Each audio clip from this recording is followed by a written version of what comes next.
മൈത്രി ഭവ. എല്ലാ SLS കുടുംബാംഗങ്ങൾക്കും നല്ലൊരു ദിവസം ആശംസിക്കുന്നു.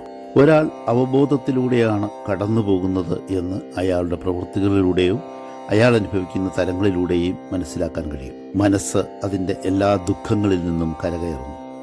ജീവിത സ്വപ്നങ്ങളിൽ നിന്നും നൈമിഷിക സന്തോഷങ്ങളിൽ നിന്നും വിട്ടകന്ന് യാഥാർത്ഥ്യത്തെ മുഖാമുഖം കാണുന്നു. ശത്രുക്കളും മിത്രങ്ങളും അപ്രത്യക്ഷമാകുന്നു. സഹജീവികൾ എല്ലാം സഹോദരങ്ങളും മക്കളുമായി അനുഭവപ്പെടും. മറ്റുള്ളവരെ സ്നേഹിക്കുന്നതിന് പകരം സ്വയം സ്നേഹമായി മാറുന്നു. നന്മ ചെയ്യുന്നതിന് പകരം നന്മയായി മാറുന്നു. അഹിംസ എന്ന ഏറ്റവും ഉയർന്ന ബുദ്ധി മനസ്സിൽ സംഭവിക്കുന്നു. അങ്ങനെ അവബോധത്തിലൂടെ പരമാനന്ദ അവസ്ഥയിലേക്ക് പ്രാപിക്കുന്നു. നമുക്ക് ഈ വിഷയത്തിൽ ആഴപ്പെടാം.